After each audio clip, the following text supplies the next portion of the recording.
Bismillahirrahmanirrahim. Assalamualaikum warahmatullahi wabarakatuh. Alhamdulillahi rabbil alamin. Assalatu wassalamu ala nabiyyina al-karim Muhammadil amin. Wa ala alihi wa ashabihi wa man tabi'ahum bi ihsanin ila yaumiddin, amma ba'du. Jamaah sekalian, alhamdulillah Allah masih mengizinkan kita untuk merasakan nikmatnya, merasakan manisnya beribadah di bulan Ramadan kali ini.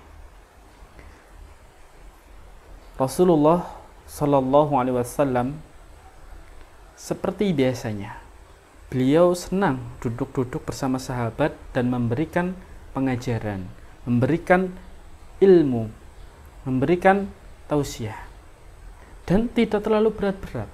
Temanya ringan, tetapi bisa dipakai untuk kehidupan sehari-hari. Dalam kitab Ar-Rijalu Haular Rasul, laki-laki di sekitar Rasulullah SAW, dikatakan beliau ini orang ke-6 yang masuk ke agama Islam. Dulunya beliau adalah orang miskin. Beliau bekerja sebagai pengembala kambing orang-orang Quraisy.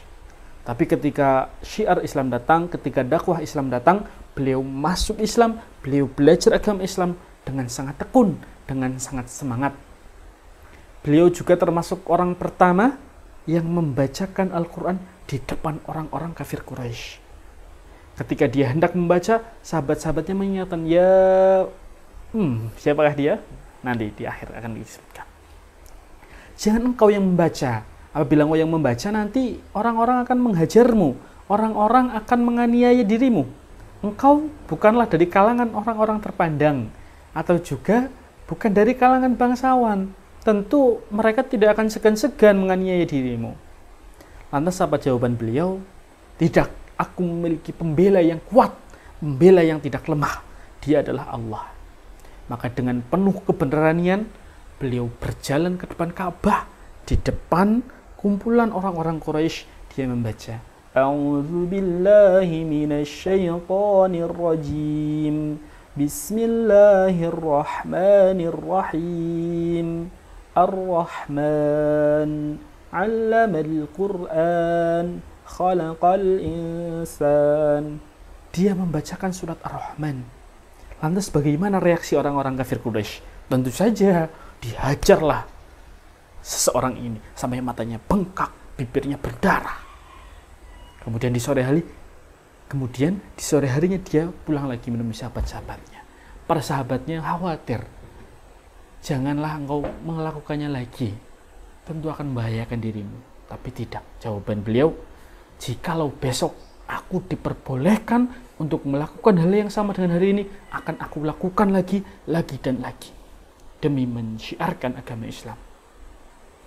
Di akhir cerita nanti beliau bahkan diundang oleh Rasulullah untuk membacakan Al-Quran kepada Rasulullah. Karena begitu merdunya bacaan beliau, begitu benarnya bacaan beliau dan pemahaman beliau terhadap Al-Quran. Beliau adalah Abdullah bin Mas'ud, atau yang kita kenal sebagai Ibnu Mas'ud. Ya, hadis ini diriwayatkan oleh Ibnu Mas'ud. Qala Rasulullah sallallahu alaihi wasallam, Rasulullah sallallahu alaihi wasallam bersabda, la yadkhulul jannah man kana fi qalbihi mithqala dzarratin minal kibr. Tidak akan masuk surga orang yang di dalam hatinya terdapat mithqala dzarratin minal kibr, kesombongan meskipun sekecil biji dzarrah, sekecil biji sawi. Mendengar petuah ini, mendengar nasihat ini, para sahabat khawatir. Ya Rasulullah, innar rajula yuhibbu an yakuna thawbuhu hasanan wa na'luhu hasanatan. Ya Rasulullah, ada seseorang laki-laki, dia suka pakaiannya bagus, dia juga suka sandalnya bagus. Ya Rasulullah, apakah itu termasuk kesombongan? Maka Rasul menjawab, dan jawabannya sangat indah. Innallaha jamil yuhibbul jamal. Allah itu maha indah dan menyukai keindahan. Itu bukanlah kesombongan. Lantas apakah kesombongan itu? Rasul melanjutkan, al-kibru, kesombongan itu, batarul haq, menentang kebenaran, wa ghamtun nas, dan merendahkan manusia. Yang pertama, baturul haq, menentang kebenaran. Allah Subhanahu wa taala memerintahkan untuk berpuasa. Alah, puasa nggo ngapa? Nyari makan sendiri, kerja sendiri, kok nggak boleh dimakan. Allah memerintahkan untuk sholat. Alah, sholat buat apa? Sholat pun hidupnya tetap seperti ini, tidak ada perubahan. Baturul haq, menentang kebenaran. Itu adalah kesombongan yang pertama. Dan kesombongan kedua ini lebih rawan lagi, ini lebih bahaya lagi. Karena kadang mungkin diantara kita melakukannya tanpa merasa. Apakah itu? Wa ghamtun nas, merendahkan manusia. Alah, dia mah ke masjidnya hanya Ramadan, nggak kayak aku. Tidak seperti saya, ke masjidnya setiap hari. Alah, dia baca Qur'annya hanya Ramadan saja, tidak seperti saya. Allah yang lainnya banyak. Merendahkan orang lain dan menganggap diri kita lebih tinggi. Ini adalah kesombongan persis yang dilakukan oleh iblis ketika Allah memerintahkan, wa idz qulna lil malaikati isjudu li adama fasajadu illa iblis aba wastakbar wa kana minal kafirin. Ketika Allah memerintahkan untuk bersujud, semua malaikat bersujud, tapi iblis enggan, tidak mau. Kata dia apa? Ana khairum minhu, aku lebih baik daripada dia. Khalaqtani min nar wa khalaqtahu min tin. Engkau ciptakan aku dari api ya Allah, tapi engkau ciptakan Adam itu dari tanah. Itu memang kebenaran. Allah ciptakan iblis memang dari api, dan ciptakan Nabi Adam memang dari tanah. Tapi kata siapa lebih baik?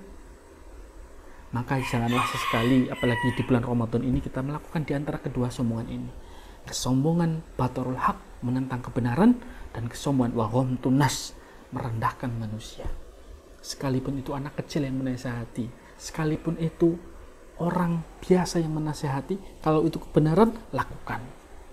Dan jangan sesekali kita merendahkan orang lain dan merasa lebih baik daripada orang lain. Mudah-mudahan kita semua dijauhkan dari sifat kesombongan dan Allah mengizinkan kita masuk dalam surganya. Amin, amin ya rabbal alamin.